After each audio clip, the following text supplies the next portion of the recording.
जय हिंद, जय भारत, जय हिंदुस्तान।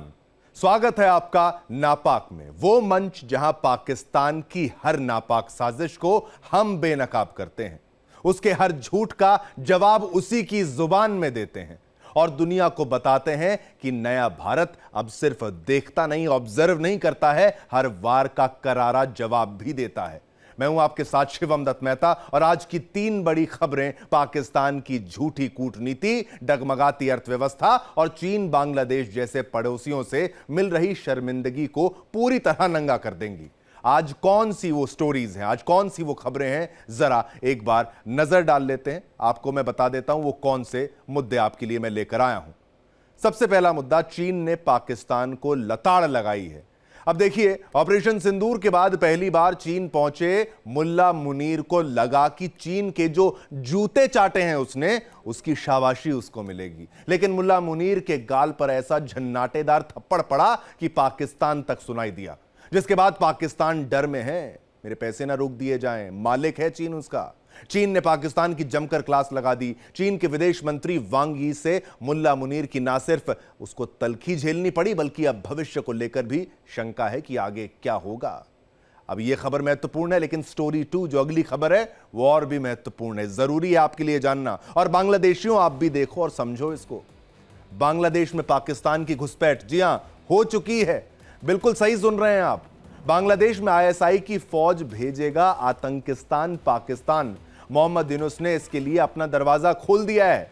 भारत यह बात पहले से जानता था कि पाकिस्तान कोई नई चाल चल रहा है, और वही हुआ जो भारत सोच रहा था।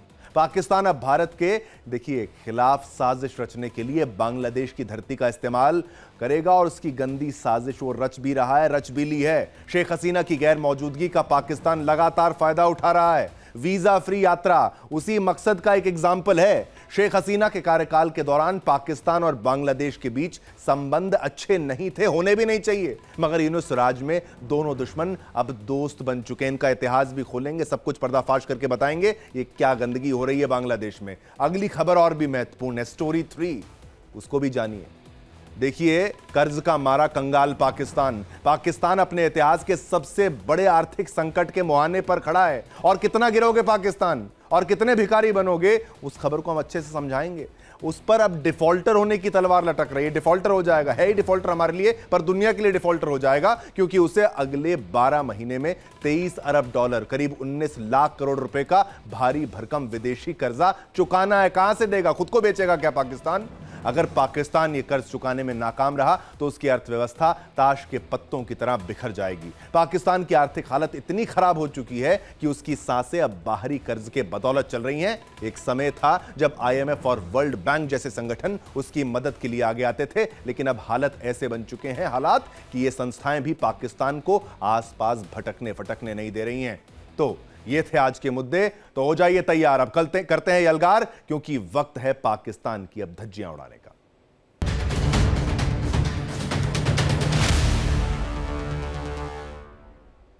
अब सोचिए, मुल्ला मुनीर गया होगा चीन तो उसने क्या बोला होगा? उसने बोला होगा, मैं तेरे दर पर आया हूं, झोली भरकर जाऊंगा।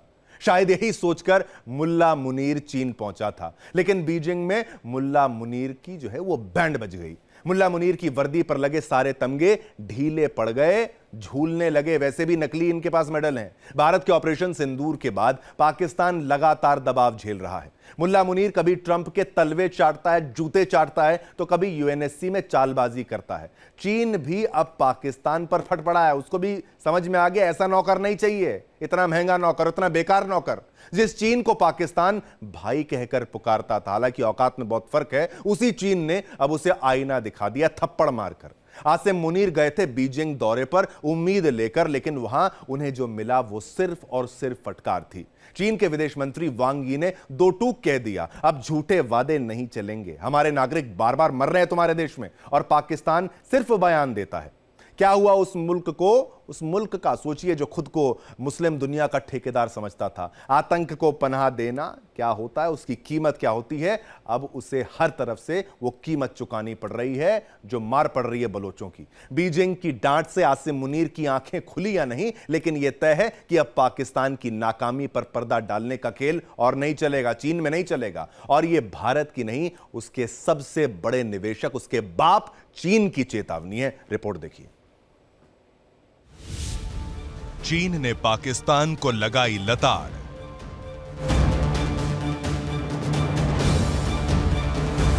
आसिम मुनीर की लग गई क्लास।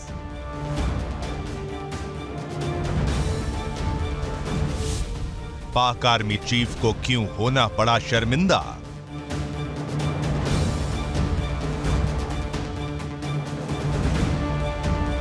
यह है पाकिस्तानी सेना के जनरल आसिम मुनीर, जो ट्रंप के तलवे चाट अब चीन की यात्रा पर हैं। मुल्ला मुनीर इस उम्मीद में गए कि चीन रेड कारपेट बिछाकर मेजबानी करेगा, लेकिन हो गया उल्टा। मुल्ला मुनीर को फटकार मिली है, जिसके बाद मुनीर सकते में हैं। चीन ने पाकिस्तान को कड़ा संदेश दिया है। जनरल मुनीर को चीन के विदेश मंत्री वांग यी से न सिर्फ तलखी झेलनी पड़ी, बल्कि पाकिस्तान को अपने घर के आतंकी खतरे के लिए डांट तक खानी पड़ी। आर्मी चीफ की चीन यात्रा से पहले प्रधानमंत्री शहबाज शरीफ ने इस्लामाबाद में एक हाई लेवल बैठक की। सोशल मीडिया पर शहबाज के हैंडलर्स ने इसे चीनी नागरिकों की सुरक्षा को लेकर कड़े कदम बताने की कोशिश की। पाकिस्तान ने चीन को भरोसा दिया कि उसने अपने देश में चीनी नागरिकों की सुरक्षा बढ़ा दी है। खुद प्रधानमंत्री शहबाज शरीफ ने कहा है कि अब पाकिस्तान में चीनी नागरिक पहले से ज्यादा सुरक्षित हैं। दरअसल ये मीटिंग चीन को दिखाने के लिए की गई थी, ताकि वो ये बता सके कि चीनी नागरिक उसकी पहली प्राथमिकता हैं। पाकिस्तान नहीं चाहता था कि जनरल मुनीर जब चीन जाएं तो इस मुद्दे को उठाया जाए, लेकिन बीजिंग ने इस फेस सेविंग ऑपरेशन को नकारते हुए पाकिस्तान के आर्मी चीफ को ही कटघरे में खड़ा कर दिया। चीनी विदेश मंत्री वांग यी ने जनरल आसिम मुनीर को साफ शब्दों में कहा कि बार बार हमारे नागरिकों पर हमले हो रहे हैं और पाकिस्तान सिर्फ भरोसा देता है। ये अब नहीं चलेगा। ये चीन की उस गहराई से आती आवाज थी जो अपने हजारों नागरिकों को पाकिस्तान में सीपेक और पाकिस्तान में कई परियोजनाओं में झोंक चुका है। मार्च से जुलाई 2025 के बीच ही कम से कम 4 बार चीनी नागरिकों को निशाना बनाया गया। चीन के विदेश मंत्री वांग यी ने मुनीर को, जो कि आजकल चीन के दौरे पर हैं, उनको बाकायदा ताकीद किया है कि आप उनकी जो सुरक्षा है चीनी लोगों की जो कि पाकिस्तान में काम कर रहे हैं, किसी भी प्रकार से किसी भी कैपेसिटी में कहीं भी उनको मुहैया कराएं। क्योंकि ये कितने भी दावे कर लें, इनकी पोल इवेंचुअली खुली जाती है, क्योंकि हमले लगातार बढ़ते चले जा रहे हैं। दूसरी बात और मैं बताता हूं आपको कि ये जो विजिट है फील्ड मार्शल आसिम मुनीर की चीन की, ये एक बड़ा लंबे चौड़े मिशन का हिस्सा है, और उसी मिशन में वो अमेरिका, तुर्की, अजरबैजान और ईरान और कई और जगहों पर वो अपनी विजिट करके आए हैं। और उनको उसकी एक महत्वपूर्ण वजह यह है कि आप कितना भी दूसरों को बताने के लिए झूठ बोल लें, कुछ भी कर ले कि हम जीते हैं इस युद्ध में, जो आपके सेनाध्यक्ष हैं उनको असलियत का पता है। इधर बलूच अलगाववादी मुहिम के आगे शहबाज शरीफ और मुल्ला मुनीर की फौज घुटने टेक चुकी है। वो मुहिम जो पाकिस्तान से आजादी की मांग कर रही है। इस बीच चीनी अधिकारी भी कई बार गेहूं में घुन की तरह पिस चुके हैं। उन पर भी कई हमले हुए। अब इसे लेकर चीन आक्रामक हो गया है। अपने माथे पर शिकन और चेहरे पर शर्म लिए जनरल आसिम मुनीर ने दबी जुबान से वांग यी को भरोसा दिया कि पाकिस्तानी सेना चीनी नागरिकों, संस्थाओं और प्रोजेक्ट्स की सुरक्षा के लिए विशेष यूनिट तैनात करेगी। उन्होंने आतंकवाद विरोधी ज्वाइंट ऑपरेशन बढ़ाने की बात भी कबूल की।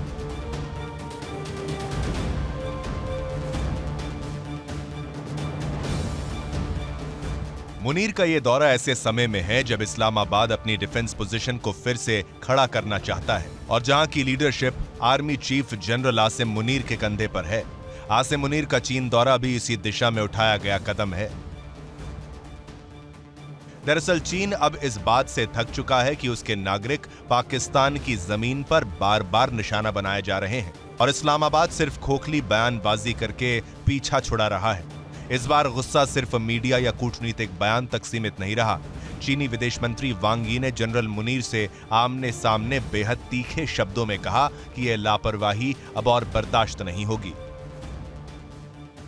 अब हम आपको बताते हैं कि पाकिस्तान में चीनी नागरिकों को कब कब निशाना बनाया गया।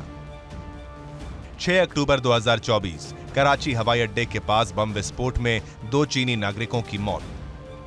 मार्च 2024 उत्तरी पाकिस्तान में एक आत्मघाती बम हमले में 5 चीनी वर्कर्स की मौत। 26 अप्रैल 2022 को कराची आत्मघाती बम धमाके में 3 चीनी नागरिकों की मौत। 14 जुलाई 2021 को खैबर पख्तूनख्वा में बम धमाके में 10 चीनी नागरिकों की मौत। 14 जुलाई 2021 को खैबर पख्तूनख्वा में बम धमाके में 26 अन्य चीनी नागरिक घायल हुए। 28 जुलाई 2021 में कराची में चीनी नागरिक की गाड़ी पर गोलियां बरसाई गईं। 11 मई 2019 को ग्वादर के 5 सितारा होटल पर चरमपंथियों का हमला हुआ जिसमें चीनी लोग ठहरे हुए थे। 23 नवंबर 2018 में चीनी वाणिज्य दूतावास पर हमला, 4 लोगों की मौत। 11 अगस्त 2018 में दालबंदीन बलूचिस्तान में हुए आत्मघाती हमले में 3 चीनी इंजीनियर घायल हुए। फरवरी 2018 में कराची में 2 चीनी नागरिकों पर गोलियां चलाई गईं। एक चीनी नागरिक की सिर पर गोली मारकर हत्या कर दी गई। मई 2017 में क्वेटा में अगवा करने के बाद चीनी दंपति की हत्या की गई। जुलाई 2007 में पेशावर में 3 चीनी नागरिकों की हत्या हुई। इधर पाकिस्तान की हालत एक तरफ कुआं और दूसरी तरफ खाई वाली है। अर्थव्यवस्था कर्ज के नीचे दबी हुई है। सेना अंदरूनी विद्रोहों और अफगान बॉर्डर से लगातार आती चुनौतियों से जूझ रही है। ऐसे में चीन को अब ये साफ लगने लगा है कि पाकिस्तान वादे करता तो है लेकिन जमीन पर भरोसे के लायक कुछ नहीं है। आसिम मुनीर जैसे जनरल, जिनकी छवि सख्त फैसलों वाली मानी जाती है, वो भी इस बार बीजिंग में हेल्पलेस नजर आए। सीपेक जैसा प्रोजेक्ट अब खुद चीन के लिए एक रिस्क बन गया है। Bureau report, India daily.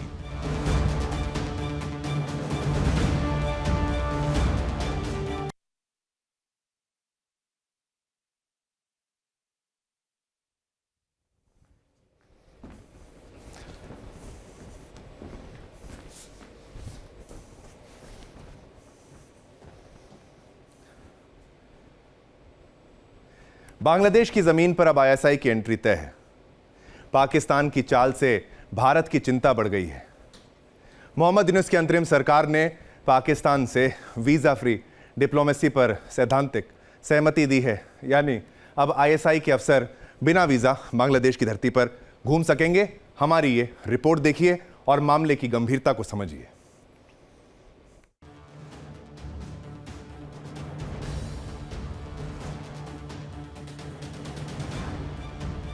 फर्जीबाज Pakistan की नई चाल। मोहम्मद यूनुस को बनाया गुलाम। पाकिस्तान बांग्लादेश में वीजा फ्री एंट्री। बांग्लादेश में पाकिस्तान की घुसपैठ। बांग्लादेश दिल खोलकर आतंकिस्तान का स्वागत कर रहा है। आतंक को पालने वाले पाकिस्तान के अफसर बांग्लादेश में वीजा फ्री यात्रा करेंगे, यानी पाकिस्तानी सेना के अधिकारी और आईएसआई के लोग बिना वीजा के यात्रा करेंगे। पाकिस्तान और बांग्लादेश ने अधिकारियों के लिए वीजा फ्री एंट्री को मंजूरी दे दी है। ये बात पूरी दुनिया जानती है कि ऐसा कोई सगा नहीं जिसको पाकिस्तान ने लूटा या ठगा नहीं। ये कोई जुमला नहीं, 100% सच है। और आज फिर से साबित हो गया, जो भी मुल्क पाकिस्तान के करीब आया, पाकिस्तान ने उसे लूटे बिना नहीं छोड़ा। सऊदी अरब और यूएई को इस्लामिक भाईचारे के नाम पर कर्ज ले लेकर लूटा गया। अमेरिका को आतंकवाद से झूठी लड़ाई के नाम पर खैरात ले लेकर लूटा गया। चीन को सीपेक पार्टनरशिप के नाम पर लूट डाला। नापाक पाकिस्तान जब भारत का नहीं हुआ तो बांग्लादेश का कैसे हो सकता है? ये बात शायद मोहम्मद यूनुस को समझ नहीं आ रही। मोहम्मद यूनुस अब शहबाज शरीफ और आसिम मुनीर की गोद में खेल रहा है। जिस दुश्मन पाक ने बांग्लादेश को कदम कदम पर दुख दिया, अब उसी से मोहम्मद यूनुस गलबहियां कर रहा है। ये सहमति निश्चित रूप से भारत की सुरक्षा चिंताओं को बढ़ाती है, क्योंकि आप देखिए ये जो वीजा फ्री मूवमेंट हो रहा है, इस मूवमेंट के आड़ में पाकिस्तान अपने आईएसआई के अधिकारियों को बांग्लादेश में भेजेगा। ये बात समझ से परे है कि बांग्लादेश को या मोहम्मद यूनुस और उनकी सरकार को क्या हो गया है। क्या उनको याद नहीं है कि 1971 में किस प्रकार से इसी पाकिस्तान की सेना ने जो जबरदस्त दमन चक्र बांग्लादेश में उस समय के पूर्वी पाकिस्तान में चलाया था। कुछ भी पाकिस्तान और बांग्लादेश में कॉमन नहीं है सिवाय रिलीजन की। पाकिस्तान का मकसद सिर्फ एक है, बांग्लादेश में जाके बांग्लादेश को तबाह और बर्बाद करे। दूसरा, बांग्लादेश से वहां के नौजवानों को उठा करके पाकिस्तान में लाएं, उनको आतंकवाद की ट्रेनिंग दें और जो आतंकवाद का एपिसेंटर पाकिस्तान में मौजूद है, उस आतंकवाद के एपिसेंटर को कहीं ना कहीं पाकिस्तान से बांग्लादेश में शिफ्ट करें। कहने को ये कि अब दोनों देशों के राजनयिकों की आवाजाही पर कोई प्रतिबंध नहीं रहेगा, मगर हकीकत पूरी दुनिया जानती है कि अब पाकिस्तान अपने आईएसआई एजेंटों की फौज बांग्लादेश की धरती पर उतारेगा, अपने नापाक मंसूबों को अंजाम देगा। इससे भारत अछूता रह जाए ऐसा संभव नहीं दिख रहा। पाकिस्तान अब भारत के खिलाफ साजिश रचने के लिए बांग्लादेश की धरती का इस्तेमाल करेगा और यही सबसे बड़ी टेंशन वाली बात है। पाकिस्तान के गृह मंत्री मोहसिन नकवी और बांग्लादेश के गृह मामलों के सलाहकार जहांगीर आलम चौधरी के बीच ढाका में एक हाई लेवल बैठक हुई। उसी बैठक में वीजा फ्री ट्रैवल पर दोनों देशों के बीच सहमति बनी। इस्लामाबाद ने अपने बयान में कहा कि राजनयिक और आधिकारिक पासपोर्ट धारकों के लिए वीजा फ्री प्रवेश की सुविधा पर एक अहम कदम है और दोनों देशों ने इस मामले पर सैद्धांतिक सहमति दी है। हालांकि राजनयिकों के लिए वीजा मुक्त प्रवेश कब तक लागू होगा, इस पर कोई तारीख नहीं बताई गई है। साल 1971 के बांग्लादेश मुक्ति संग्राम के बाद दोनों देश अपने ठंडे पड़ चुके संबंधों को एक बार फिर से पटरी पर लाने की कोशिश में हैं। बांग्लादेश में मोहम्मद यूनुस के नेतृत्व वाली अंतरिम सरकार बनने के बाद दोनों देशों के संबंधों में सुधार हुआ है। इस साल की शुरुआत में पाकिस्तान की विदेश सचिव आमना बलूच ने ढाका का दौरा किया था। यूनुस शेख हसीना की नीतियों के कट्टर विरोधी हैं, जबकि शेख हसीना भारत समर्थक और पाकिस्तान विरोधी रही हैं। पाकिस्तान और बांग्लादेश के इस कदम पर भारत की कड़ी नजर है। इस समझौते के बाद इस्लामाबाद के अधिकारियों की बांग्लादेश तक पहुंच आसान हो जाएगी, जिससे बांग्लादेश में आईएसआई एजेंट और पाकिस्तानी जासूसों की आवाजाही भी आसान हो जाएगी।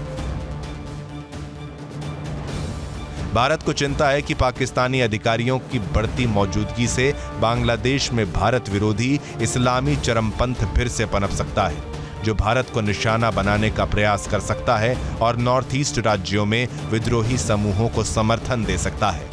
Bureau report, India daily.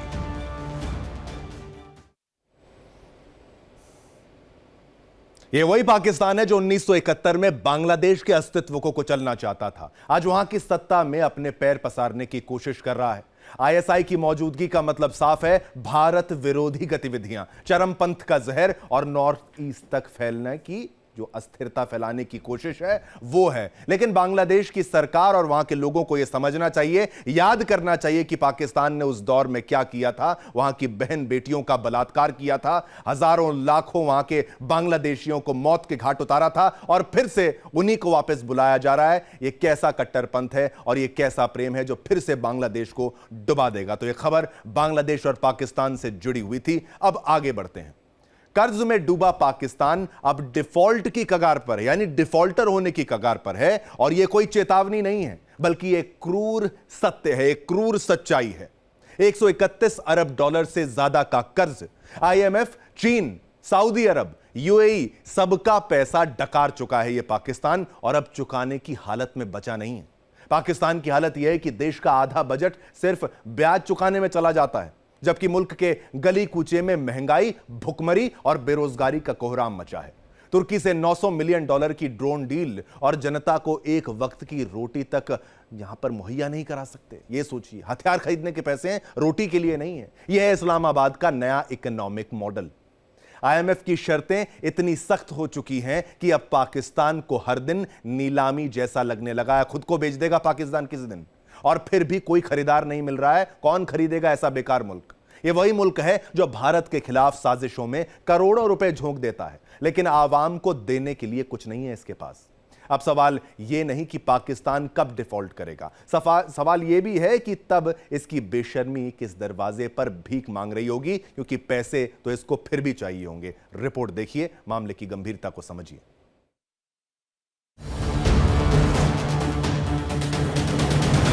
Pakistan में फटने वाला है कर्ज का बम। पाकिस्तान में गहराया आर्थिक संकट। पाकिस्तान की इकॉनमी गहरे संकट में है। कंगाल पाकिस्तान पर कर्ज लगातार बढ़ता जा रहा है। पिछले फाइनेंशियल ईयर में पाकिस्तान ने 26.7 अरब डॉलर का विदेशी लोन लिया। इससे साफ है कि पाकिस्तान पूरी तरह विदेशों से मिलने वाले कर्ज पर निर्भर है। इसमें से 50% उधारी मौजूदा लोन के रीफाइनेंसिंग के कारण है। पाकिस्तान को IMF के अलावा सऊदी अरब, चीन, UAE और कुवैत से लोन मिला है, लेकिन यह इतना महंगा है कि इसको चुकाते चुकाते ही पाकिस्तान का दम निकल जाएगा। बीते कुछ सालों में सोशल मीडिया पर पाकिस्तान की बदहाली की तमाम तस्वीरें वायरल हुई और आर्थिक तंगी के बीच लोग आटा दाल से लेकर गैस पानी तक के लिए जान की बाजी लगाते हुए नजर आए। यह हाल पाकिस्तान में तब है जब उस पर तरस खाते हुए IMF, वर्ल्ड बैंक ने बड़ी रकम दी है। लेकिन आतंक का पनाहगार देश आम लोगों के जीवन में बदलाव की बजाय इसे आतंकियों पर लुटाने में लगा है। हाल ही में पहलगाम हमले के बाद भारत से बड़े तनाव के बीच ये खुलकर सबके सामने आ गया और IMF को भी इसका एहसास हुआ। इसके चलते उसने जो 1 अरब डॉलर की अतिरिक्त आर्थिक मदद पाकिस्तान को दी, उसके तुरंत बाद 11 नई शर्तें लगाकर पाकिस्तान को झटका दे दिया। पाकिस्तान की बदहाली की हालत यह है कि देश पर 131 अरब डॉलर का बाहरी कर्ज है, जो इसकी GDP का करीब 42% है। तो महंगाई, भुखमरी और बेरोजगारी की मार से जनता कराह रही है। जून के अंत में पाकिस्तान का विदेशी मुद्रा भंडार 14.5 अरब डॉलर था, जिसमें ज्यादातर हिस्सा रीफाइनेंस किया गया लोन, रोल ओवर और नए कर्ज का है। कुल लोन में से केवल 13% यानी 3.4 अरब डॉलर ही प्रोजेक्ट फाइनेंसिंग के लिए आवंटित किए गए हैं। पाकिस्तान के सेंट्रल बैंक में सऊदी अरब ने करीब 5 अरब डॉलर का कैश जमा कर रखा है। इस पर ब्याज की दर 4% है। पाकिस्तान इस कर्ज को वापस नहीं कर पाता, इसलिए साल दर साल इसे रोल ओवर किया जाता है। इसी तरह IMF का लोन 12.7 अरब डॉलर पहुंच चुका है। पाकिस्तान पर उसके सदाबहार दोस्त चीन का 4 अरब डॉलर कर्ज है। इस पर पाकिस्तान को 6% ब्याज चुकाना पड़ रहा है। पिछले फाइनेंशियल ईयर में चीन ने पाकिस्तान को 48.4 करोड़ डॉलर का गारंटीड लोन दिया था। UAE ने पाकिस्तान के सेंट्रल बैंक में 3 अरब डॉलर जमा कर रखे हैं। एशियन डेवलपमेंट बैंक ने पाकिस्तान को 2.1 अरब डॉलर का नया लोन दिया है। यह 50 करोड़ डॉलर के बजट की तरह है। कुल मिलाकर कई संस्थाओं ने पाकिस्तान को 6.9 अरब डॉलर का कर्ज दे रखा है। वर्ल्ड बैंक ने पाकिस्तान को 1.7 अरब डॉलर का लोन दिया है। इस्लामिक डेवलपमेंट बैंक ने पाकिस्तान को 716 मिलियन डॉलर का फंड दिया है, जबकि सऊदी अरब ने ऑयल फाइनेंसिंग अरेंजमेंट के तहत 200 मिलियन डॉलर का फंड दिया है, लेकिन वो इस रकम पर 6% ब्याज वसूल रहा है। गंभीर आर्थिक संकट में डूबा पाकिस्तान। 2025-26 में चुकाना है 6.5 लाख करोड़ का कर्ज। समय पर नहीं कर्ज चुकाने पर डिफॉल्टर बजट का 46.7% कर्ज चुकाने के लिए अलॉट, तुर्की से $900 मिलियन की ड्रोन डील, कर्ज बढ़ने से पाकिस्तान में बढ़ी महंगाई। खराब वित्तीय हालात के कारण पिछले साल पाकिस्तान इंटरनेशनल कैपिटल मार्केट्स को एक्सेस नहीं कर पाया। उसकी यूरो बॉन्ड्स और पांडा बॉन्ड्स के जरिए $1 अरब जुटाने की योजना धरी रह गई। फंडिंग गैप को पूरा करने के लिए पाकिस्तान की सरकार को विदेशों से महंगा लोन लेना पड़ रहा है। पाकिस्तान की क्रेडिट रेटिंग बहुत खराब है। यही वजह है कि ग्लोबल कैपिटल मार्केट उसे अपने पास भी नहीं फटकने दे रहा। कंगाल पाकिस्तान का यही हाल रहा तो पाकिस्तान की इकॉनमी का गर्त में जाना तय है। Bureau report, India daily.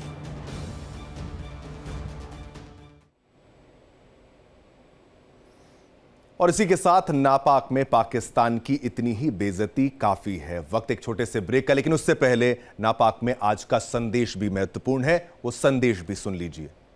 जिंदगी रेत की तरह फिसल जाती है हाथों से, कद्र तब होती है जब मुट्ठी खाली हो जाती है।